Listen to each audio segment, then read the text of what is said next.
Well, we had another cold morning. I say cold because we are once again below average waking up for this Thursday morning. We saw temperatures range from the mid 50s to the upper 50s, low 60s for some of us. We saw 60 this morning in Athens, 62 this morning in Huntsville, down in Coleman, only 59, 57 in Russellville. Fort Payne saw right around 56 degrees waking up this morning.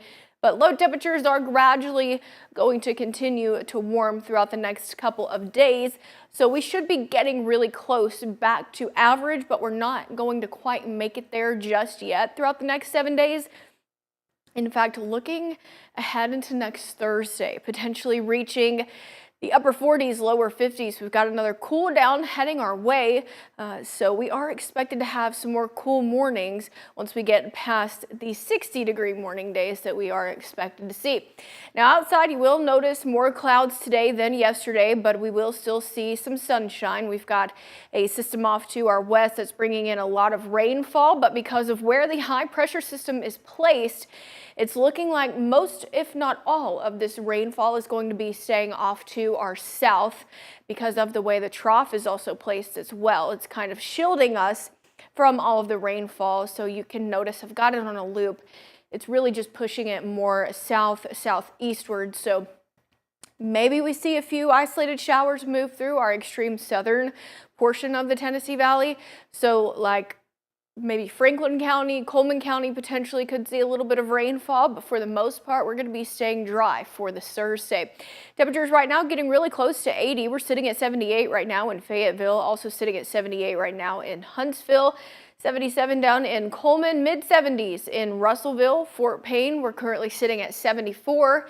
Arab currently sitting at 76 degrees. We are starting to see a little bit more moisture being added into the atmosphere. Yesterday when I showed you this dew point map, we were seeing dew points in the upper 40s, low 50s. We're starting to creep back on into the upper 50s, potentially making it into the low 60s by about this weekend. So you will notice a little bit more moisture added to the atmosphere, but it definitely isn't going to be feeling like summertime like it usually is with the sweltering heat and the very humid conditions out there.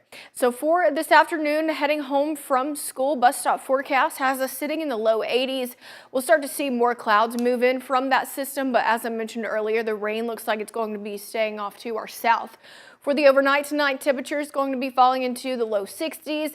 Some of us could reach the upper 50s, especially our more northern areas like Giles and Lincoln counties. Not expected to see rain tonight or really tomorrow either. We'll be sitting in the mid 80s for the afternoon. Partly sunshine expected there as well.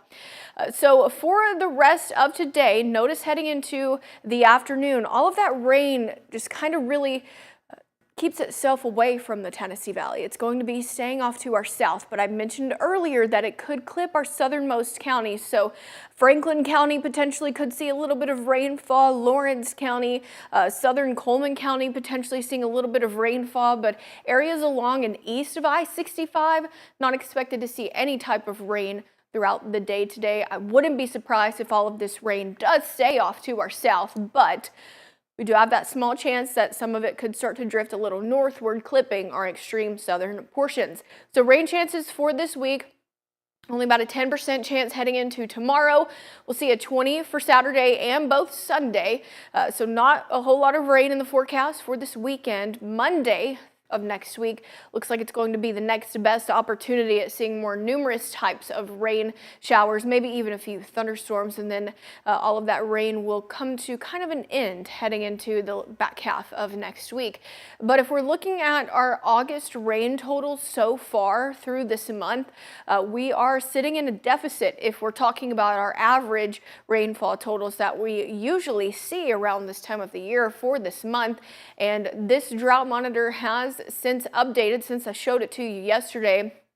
So notice how we're starting to see a little bit of moderate drought start to show itself on this map in extreme northern Giles County, and we have started to see this dry area spread even further towards the east. So we are starting to pick up on a slight drought in some locations, and heading into September, October, even early November, that's when we are expecting to see more colors be added to this drought monitor, because that's usually